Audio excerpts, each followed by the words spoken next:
주는 너의 큰 사랑을 큰 도움이시라. 주의 얼굴 구할 때 주의 얼굴 구할 때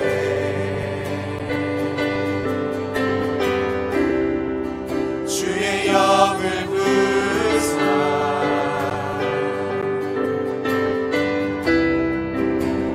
사랑 안에서 주를 보게 하소서. 주를 보게 하소서.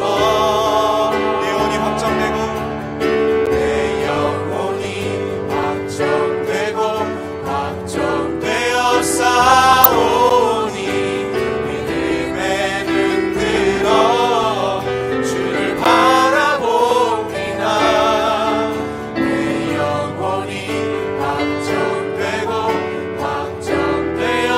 싸우니 믿음에 눈들어 주를 바라봅니다. 내 영혼이 확정되고 내 영혼이 확정되고 확정되어 싸우니 믿음에 눈들어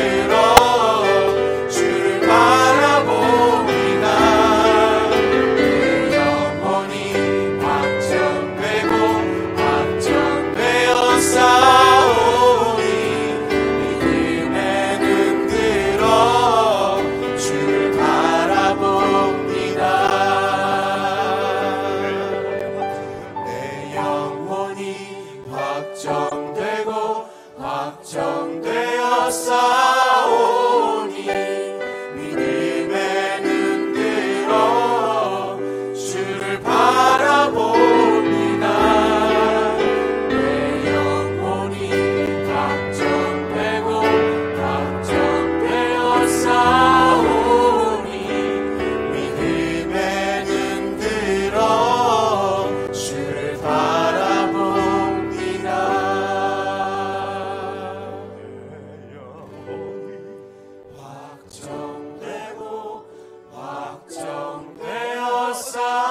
싸우니 믿음에 눈들어 주를 바라봅니다.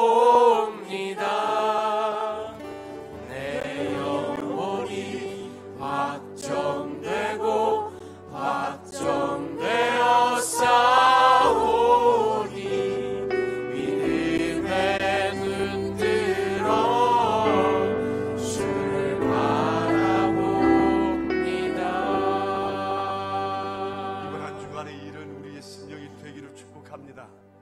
둘째 날 신앙 수련회 우리 하나님 앞에 들으십시다. 함께 기도합시다. 자비로우신 하나님 우리 아버지, 주의 사랑하시는 명선의 가족들이 둘째 날 신앙 수련회로 모였습니다. 정말 강하고 싶고 잘 되고 싶고 하나님을 영화롭게 해드리고 싶고 세상에 흔들리지 않는 자 되고 싶어 오늘도 간절히 사모하는 심정으로 주님 앞에 나왔습니다.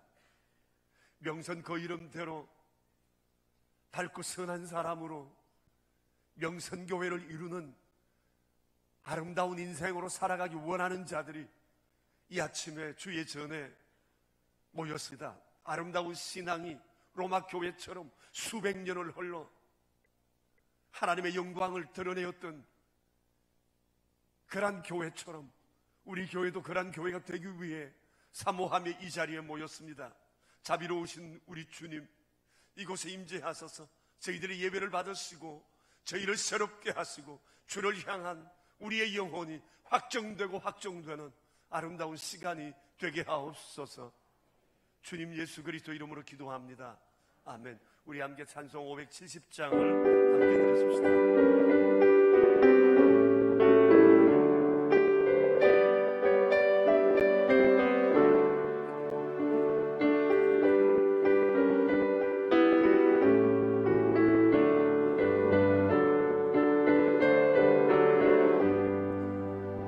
주는 나를 기르시는 목자여 나는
나라 모든 나라 하나님 나라를 위해서 기도합시다.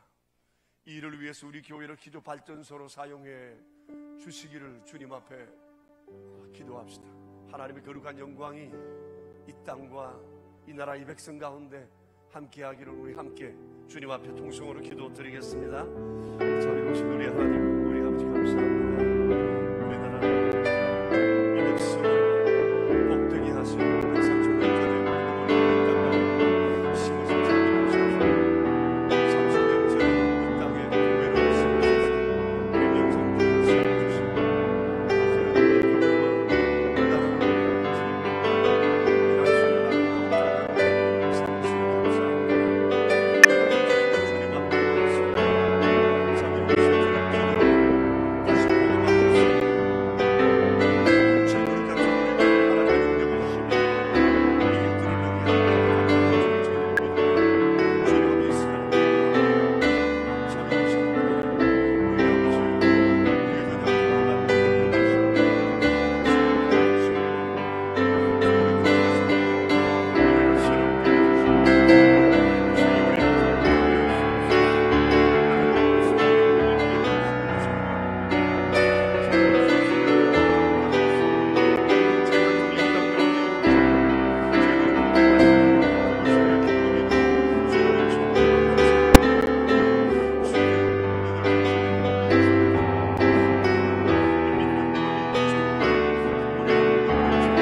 사랑이 많으신 하나님 아버지, 이 새벽에 우리의 아침잠을 깨우셔서 이 예배자리 가운데 불러주심을 감사드립니다. 주님께서 보시기에 좋은 예배가 되게 해주시고 예배드리는 가운데 저희가 영적으로 깨어있도록 인도하여 주세요. 성령 충만하여서 졸음이나 게으름에 지배당하지 않고 예배에 집중하여 저희의 몸과 마음이 오직 주님께만 향하게 해주세요. 하나님 아버지, 저희들이 알게 모르게 지은 죄들이 너무나도 많습니다. 저희가 이 시간에 저희의 죄를 더 잘 알고 계시는 주님 앞에 모든 죄들을 내려놓고 회개하오니 용서해 주세요. 같은 죄를 반복치 않게 해주시고 우리 죄를 위해 죽으신 예수님의 사랑을 기억하며 닮아가는 삶 살게 해주세요. 우리 교회의 모든 성도님들 한 분 한 분의 신앙을 위해 기도드립니다. 단 한 명의 어린 양도 놓치지 말아주시고 저희가 넘어지거나 흔들려 쓰러지지 않으며 결코 무너지지 않도록 저희의 신앙을 단단히 붙들어 주세요. 주님께서 인도하시는 가장 정결하고 거룩한 단 하나의 길로 저희를 인도해 주세요. 고등팀을 비롯한 교회 학교들을 위해 기도드립니다. 교회 학교가 주님의 뜻에 의해 움직이고 오직 주님께서 중심되어 주시는 공동체의 모습으로 나아가길 원합니다. 저희가 삶 가운데서도 학생이라는 본분 잊지 않고 학업에도 집중하게 해주시고 그 무엇보다 하나님께 예배드리며 하나님의 뜻 가운데 서는 것이 우선순위가 되게 해주세요. 또한 우리 교회의 모든 사역팀 가운데 함께 해주시고 저희의 헌신과 사역을 통하여 그 안에 성도들이 더욱더 성장하고 견고해지는 주님의 역사하심이 있는 공동체가 되게 해주세요. 사역팀 안에 주님께서 원하시는 영적 리더들을 세워주셔서 그들을 주님께서 원하시는 곳에 사용하여 주세요. 그들이 헌신하는 가운데 함께 나아가는 동역자들을 위해 서로 중보할 수 있는 기도의 공동체가 되길 원합니다. 그 기도에 응답해 주셔서 저희가 그 응답에 반응하여 주님께서 주신 그 뜻대로 나아가게 해주세요. 말씀을 전해주시는 담임 목사님의 입에서 사람의 언어가 아닌 하나님의 언어가 전해짐으로 말미암아 저희가 그 말씀을 통해 하루를 하나님의 뜻대로 살아가게 해주세요. 오늘 하루 우리가 세상에 속한 사람의 모습이 아니라 하나님의 자녀답게 거룩한 모습으로 살아가길 원합니다. 주위의 유혹과 공격으로부터 저희를 지켜주세요. 오늘도 우리 교회의 모든 성도님들의 삶에 주님의 은혜와 지혜 부어주시고 믿음 안에 살아가는 순간순간 하나님께서 강력하게 역사하심을 믿으며 이 모든 말씀 거룩하신 우리 주 예수 그리스도 이름으로 기도드립니다. 아멘.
방금 기도한 학생은 고등팀 회장입니다.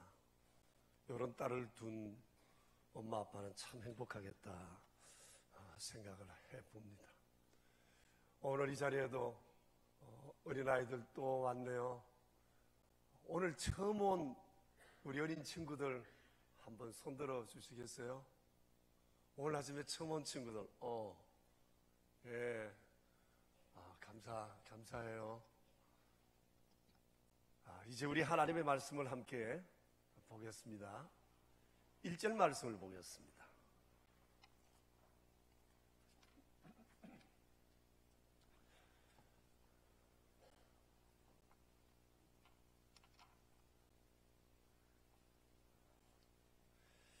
이제 우리 함께 하나님 말씀 23장 1절 같이 읽겠습니다. 여호와는 나의 목자시니 내게 부족함이 없으리로다. 아멘. 어제 하루 지내시는 중에 시편 23편 5번을 읽어보신 분 한번 손들어 보시겠어요? 예. 감사합니다. 혹시 네 번 읽으신 분? 네. 3번 읽으신 분? 네. 2번 읽으신 분? 네. 1번 읽으신 분? 네. 아예 잊고 살았다는 분? 안 읽으신 분이 많으시네요. 이번 주간에는 이것이 내 인생을 잘 되게 하기 위한, 내 영혼이 잘 되기 위한 하나님의 영적 처방이다 생각하시고, 여러분 하루에 5번 일대 묵상하시고 하나님을 떠올리시고 상황을 그림으로 그려보시며 한번 이 말씀을 꼭 읽고 묵상해 보셨으면 좋겠습니다. 여러분 극정과 묵상의 공통점과 차이점을 아십니까? 극정과 묵상 공통점은 반복해서 생각한다는 거예요. 근데 극정은 고민거리를 반복해서 생각한다는 것이고, 묵상은 하나님의 말씀을 반복해서 생각한다는 거예요. 그러니까 걱정 잘하는 사람은 묵상할 준비가 된 사람이다 생각하면 돼요. 이미 묵상하는 방법을 이미 다 깨치고 있다고 생각하면 됩니다. 여러분 평소 우리 걱정 많이 하죠? 이젠 그 고민거리를 하나님의 말씀으로 대체하는 거예요. 그리고 고민거리가 생길 때마다 이 하나님의 말씀을 우리가 묵상하는 겁니다. 계속 떠올리시는 겁니다. 이 시편 23편 말씀을 특별히 떠올려 보세요. 걱정 없는 사람은 없을 겁니다. 그래서 걱정해도 아무런 소용없다는 것을 알면서도 우리는 그 걱정을 붙들고 삽니다. 자꾸만 떠오릅니다. 그런데 성경은 말씀하십니다. 걱정은 우리의 몸을 쇠하게 하고 또 뼈를 마르게 한다. 그렇게 말씀하세요. 골다공증 걸리는 일은 걱정 많이 하면 됩니다. 치유의 방법이 없어요. 건강한 사람도 쇠해지는 길은 간단합니다. 걱정 속에 파묻히는 겁니다. 그래서 우리가 걱정을 몰아내야 돼요. 그러니까 걱정이 떠오를 때 시편 23편을 묵상해야 돼요. 갑자기 걱정이 떠오르면 여호와는 나의 목자시니 내게 부족함이 없으리로다. 그가 나를 푸른 초장에 누이시고 쉴만한 물가로 인도하시는도다. 하루에 어찌 5번만 하겠어요. 저도 어제 하루 종일 이 묵상 속에 살았습니다. 아마 여러분 이런저런 생각이 떠오를 때마다 시편 23편을 빨리 대치시키는 겁니다. 우리 안에 거룩한 습관이 만들어지는 길이 있어요. 첫째는 성령님의 도우심이 필요해요. 이것으로 안 돼요. 우리의 의지가 또 받쳐줘야 돼요. 주의 성령의 조명하심과 우리의 의지가 거룩한 습관을 만들어내요. 믿음은 절대 오토매틱이 아닙니다. 노력을 해야 합니다. 습관을 들여야 합니다. 훈련을 해야 합니다. 절대 저절로 잘하지 않습니다. 그래서 노력한 사람의 신앙생활 10년과 노력하지 않는 사람의 신앙생활 10년은 전혀 다를 수 있어요. 그렇기 때문에 신앙은 노력을 해야 돼요. 애를 써야 돼요. 의지적인 노력이 뒷받침될 때 우리의 삶이 어느 날 아주 거룩해지는 것이죠.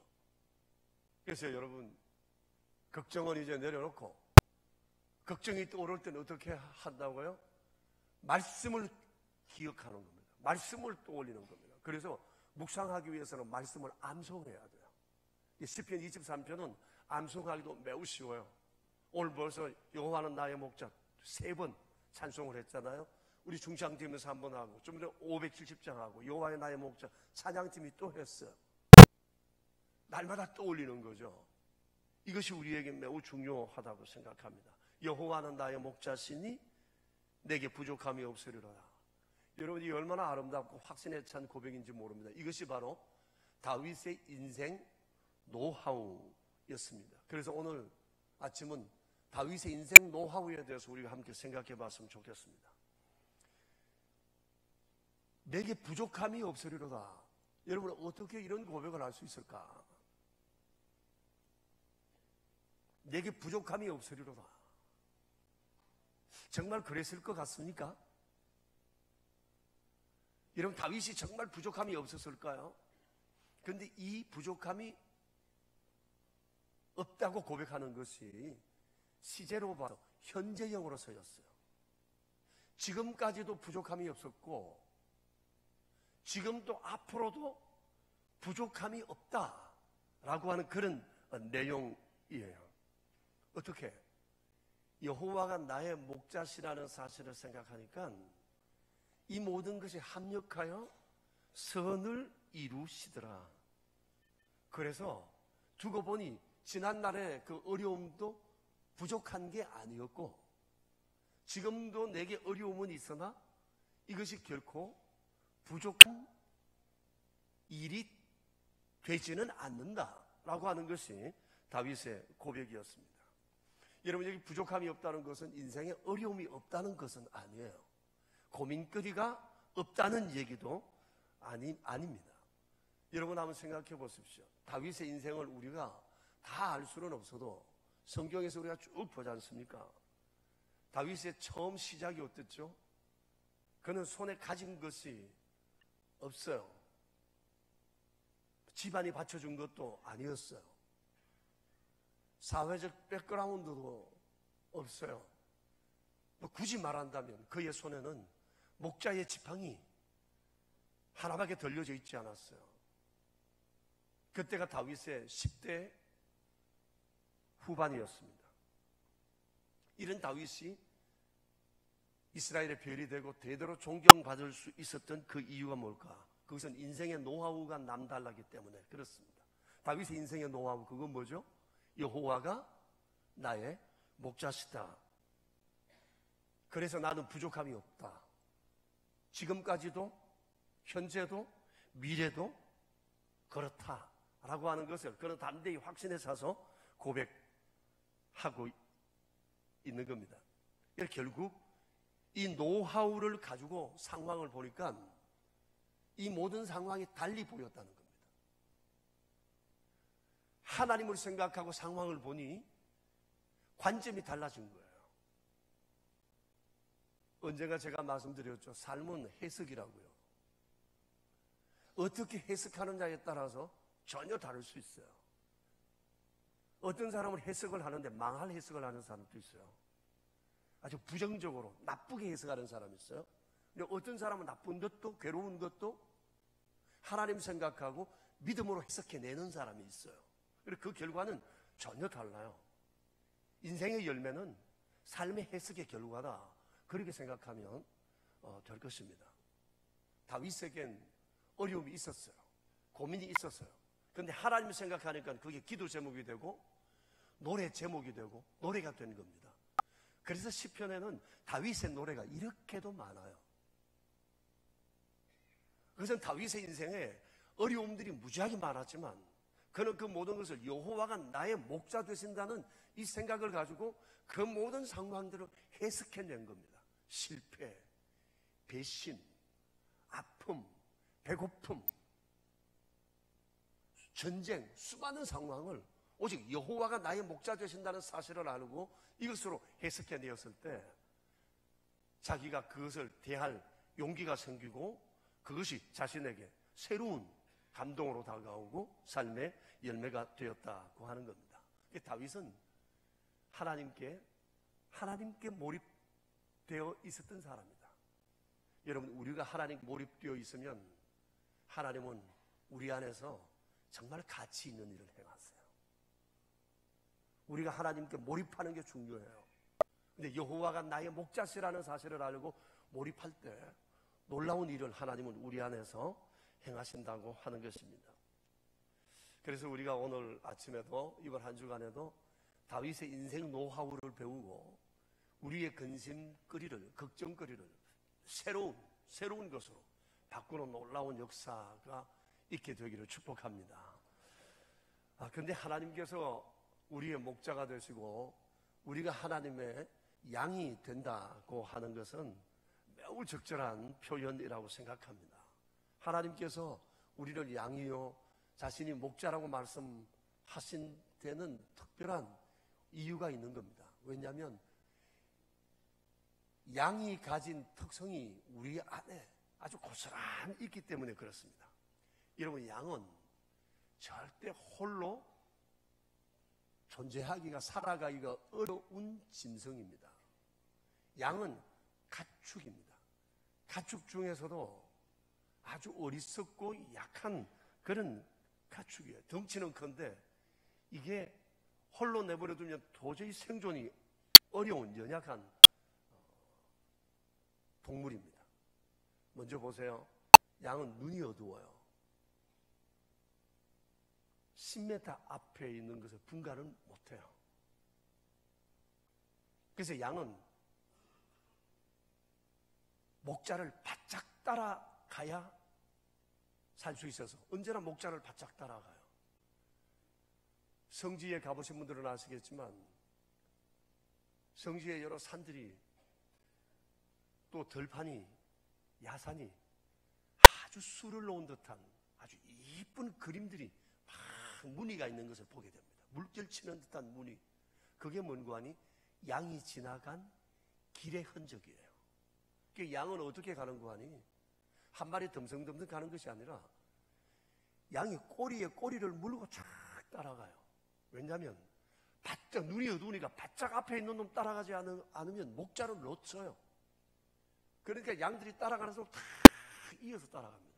그러니까 그 길이 첫 놈이 가는 그 길, 목자가 가는 그 길이 아주 나중에 보면 멋진 그림처럼 한 무늬가 되어서 이렇게 있는 것을 보게 됩니다. 온 산이 막 끝부터 아래까지 다 이런 물결치는 듯한 무늬가 가득한 것을 보게 됩니다.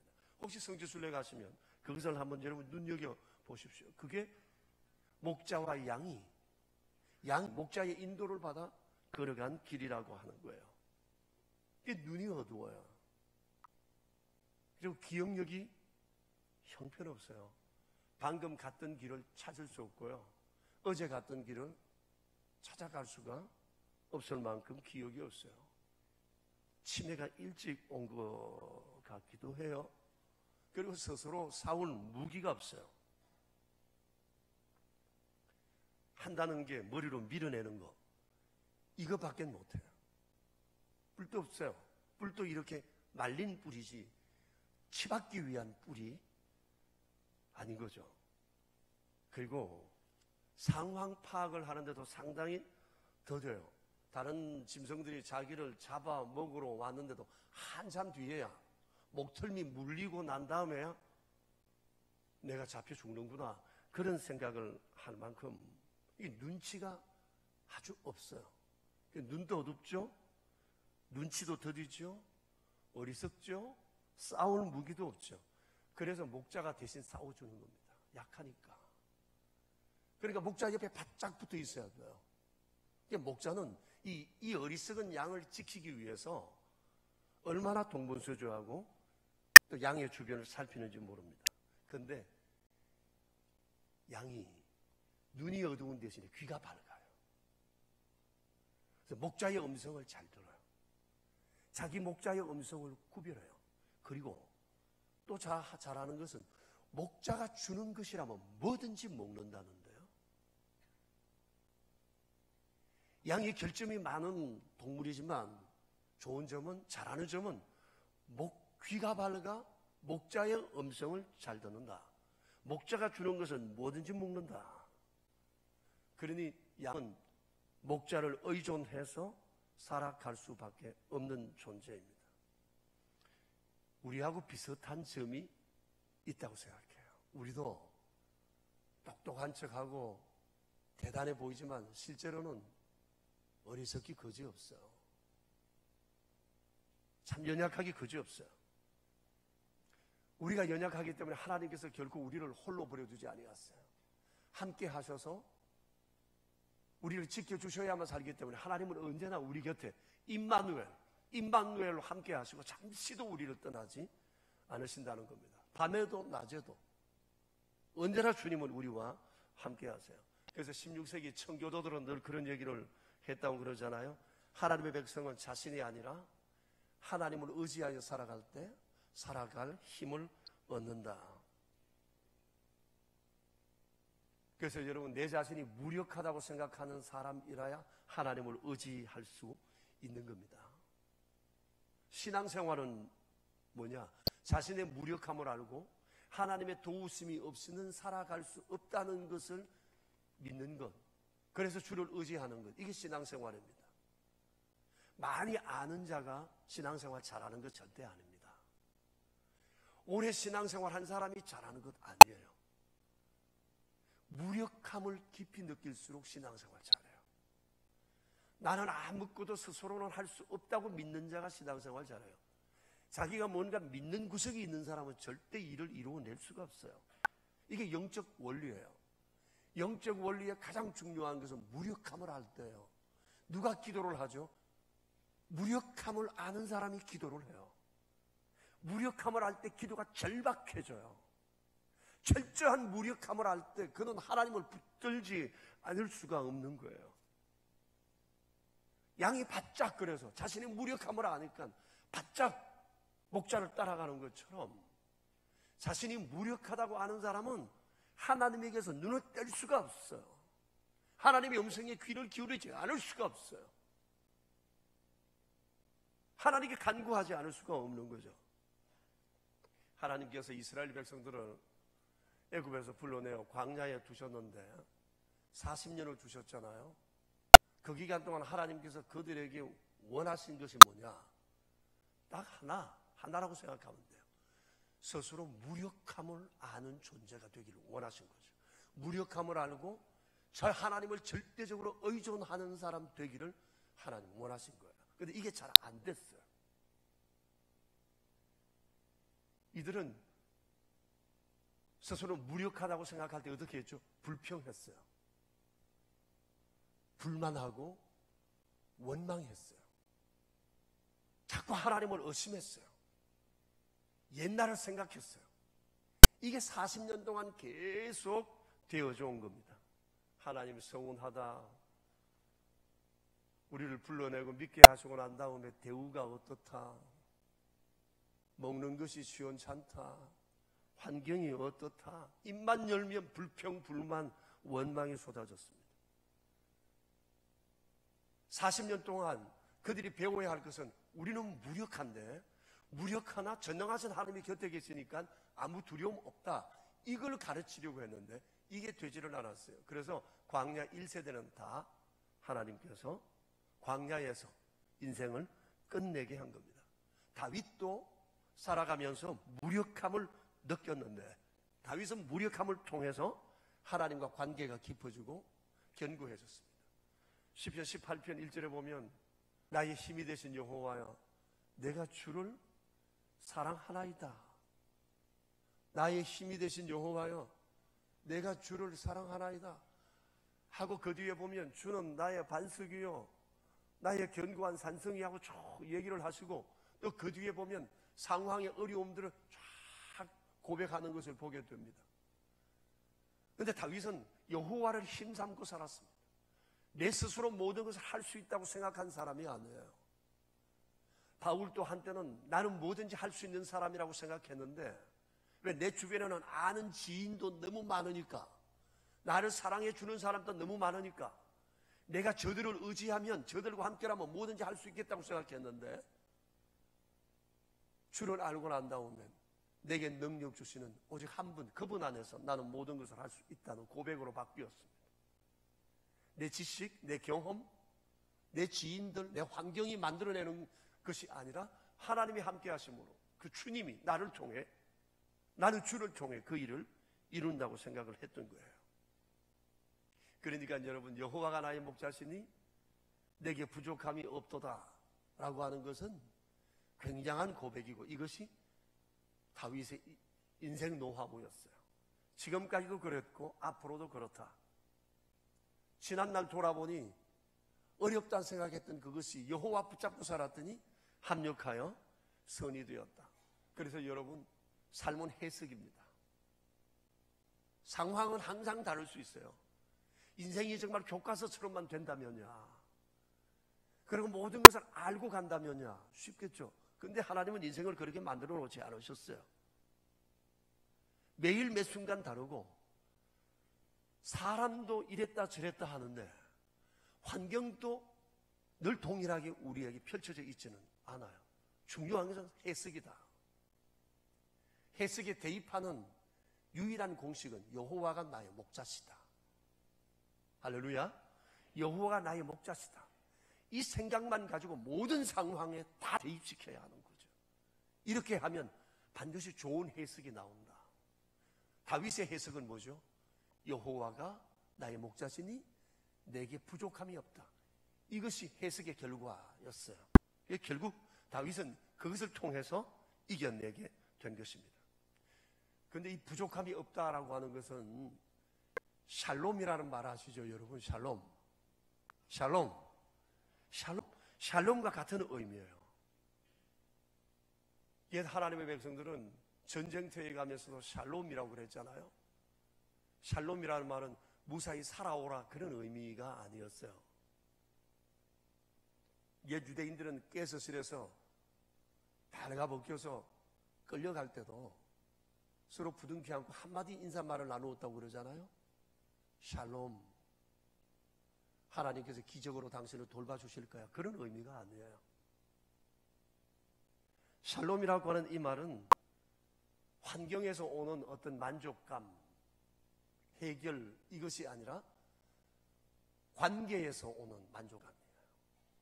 소유에서 오는 만족감이 아니고 내가 누구인가라고 하는 것을 아는 존재로부터 오는 그런 만족감이라고 말할 수가 있습니다. 그러니까 샬롬이라는 것을 품고 사는 사람은 절대 환경에 휘둘리지 않아요.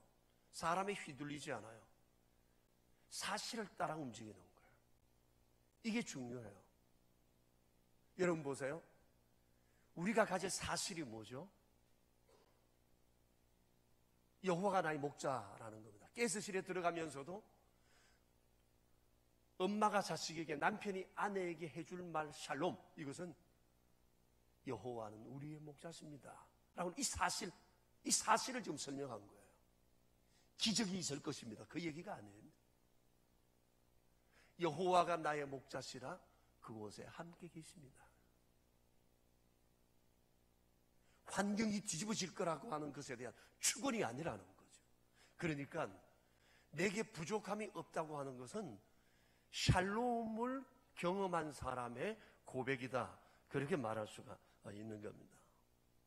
여호와는 나의 목자시니 내게 부족함이 없으리로다. 이것이 다윗의 인생 결론이었고 인생의 노하우였어요. 그래서 여러분, 우리도 이 인생 노하우를 배워야 돼요.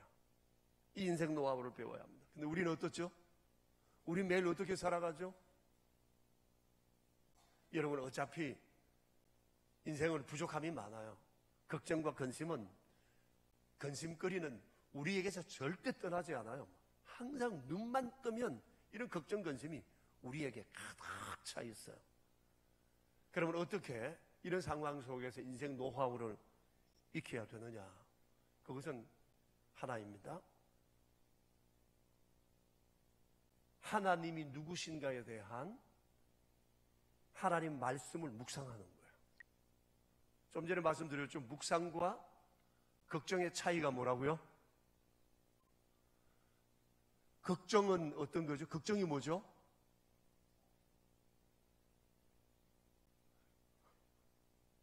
걱정이 뭐예요? 고민거리를 반복해서 생각하는 겁니다. 묵상은요, 하나님의 말씀을 반복해서 생각하는 겁니다. 옛 하나님의 백성들은 묵상을 잘함으로 승리했다고 보면 됩니다. 욥도 그랬어요. 욥기서 23장 12절에 이렇게 말씀하고 있어요. 욥이 고난이 얼마나 많은 사람이었어요. 근데 그가 하는 말이, 내가 그의 입술의 명령을 어기지 아니하고 정한 음식보다 그의 입의 말을 중히 여겼도다. 이게 욥이었습니다. 먹는 것보다 더 중요한 것이 주의 말씀에 대한 사모함이었어요. 시편 119편 97절에서 다윗은 말합니다. 내가 주의 법을 어찌 그리 사랑하는지요. 내가 그것을 종일 작은 소리로 읊조리나이다. 주의 말씀을 어찌 그리 사랑하는지요. 하루 종일 작은 소리로 읊조리나이다. 그래서 여러분, 오늘 하루 지내면서 또 이번 한 주간 우리가 좋은 습관을 들이면서 이제 우리의 평생이 하나님의 말씀을 묵상하고 이 말씀 묵상 속에서 하나님을 날마다 기억하고 살아가는 우리가 되었으면 좋겠습니다. 기도가 우리의 마음을 하나님께 올려드리는 거라면 묵상은 하나님이 우리에게 말씀하시는 거예요. 하나님이 내게 말씀하시는 이게 묵상이에요. 그러니까 하나님이 내게 말씀하실 순간들을 우리가 많이 갖는 것, 이것이 성도의 특권이라고 하는 것을 기억해야 될 것입니다. 여러분, 묵상은 하나님의 양인, 우리의 필수 조건이라는 것 우리 잊지 맙시다. 우리는 어리석은 존재라 홀로 살 수가 없어요. 그리고 두 번째, 다윗에게서 우리가 인생 노하우를 배울 수 있는 것은 믿고 고백하고 선포해야 합니다. 담대하게 선포해야 합니다. 다윗은 선포했습니다. 고백했습니다.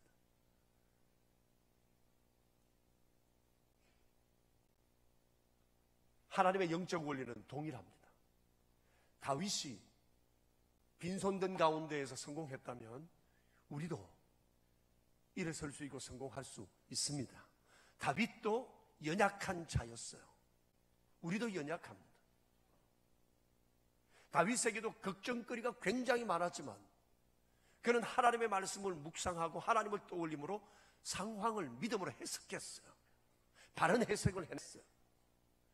문제는 삶에 대한 해석이에요. 어떻게 해석하느냐? 여호와가 나의 목자시다. 무조건 모든 상황 속에 이 한마디를 대입해야 합니다. 여호와가 나의 목자시다. 할렐루야. 결론은 부족함이 없으리로다. 하나님께서 그렇게 우리를 이끌어 주실 것이기 때문입니다. 다 알 것 같은데 돌아가면 또 잊어버릴지 몰라요. 자, 우리는 걱정이 아니라 묵상하는 사람입니다. 그리스도인은 묵상의 사람이에요. 그래서 오늘 걱정거리가 떠오를 때마다 여호와는 나의 목자시니 내가 부족함이 없으리로다. 그가 나를 푸른 초장에 누이시고 쭉 이렇게 암송을 하시면서 여러분 능히 이기시기를 축복합니다. 우리 함께 찬송을 부르겠습니다. 나의 힘이 되신 여호와여, 악보가 이길 것입니다.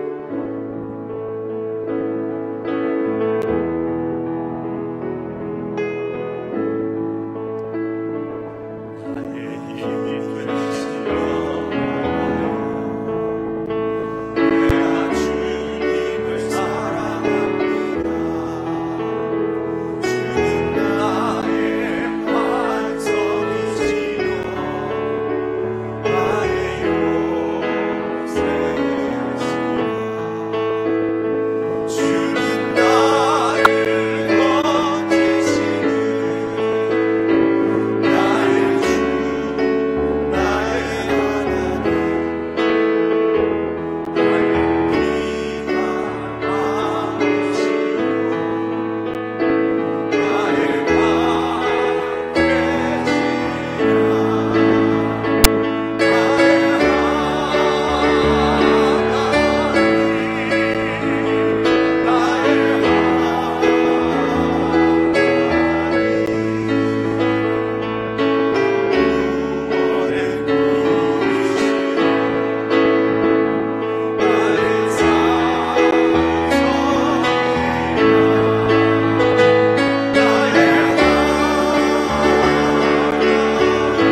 사단은 우리에게 근심과 걱정거리를 주고 이 속에 사로잡히게 하고 그것에 묻히게 하고 그것 때문에 절망하게 하고 걱정하게 하고 미래를 상상하게 할 겁니다.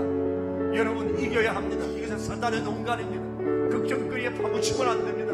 근심에 사로잡히면 안 됩니다. 그때 주의 말씀을 생각하세요. 여호와 나의 하나님이라고, 나의 목자시라고 고백해야 돼요. 무조건 고백해야 돼요. 그러면 주님이 주께 몰입하는 자를 통해 놀라운 일을 그 말씀 속에, 묵상 속에 행하실 것을 우리가 경험하게 될 것입니다. 나의 하나님,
하나님 아버지, 걱정이 아무런 소용없는 줄 알면서 어제도 하루 종일 걱정 속에 붙들려 살았습니다. 온갖 상상을 다 했습니다. 유익한 건 하나 없는데, 내 몸을 상하게 하고 내 뼈를 마르게 하는데도 불구하고 우리는 걱정 속에 파묻혀 살아갑니다. 주님, 다윗의 인생 결론, 그의 인생 노하우, 여호와가 나의 목자시다. 그래서 나는 부족함이 없었고 앞으로도 없을 거다. 이 아름다운 확신, 이제 이 인생 노하우가 우리에게 심어지길 원하나이다. 다윗이 얼마나 주의 말씀을 많이 묵상했습니까?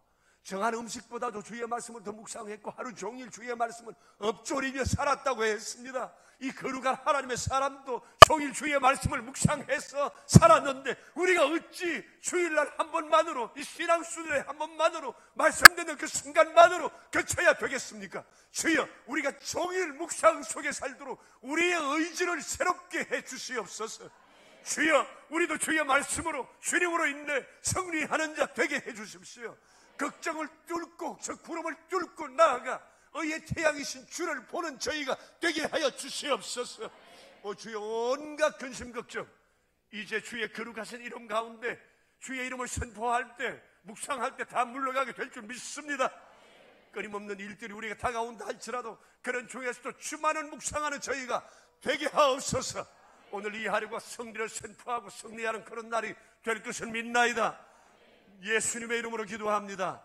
아멘. 여러분, 이제 자유롭게 기도하다 돌아가시기를 바랍니다. 최소한 5분은 기도하시고 이 자리를 떠나십시오.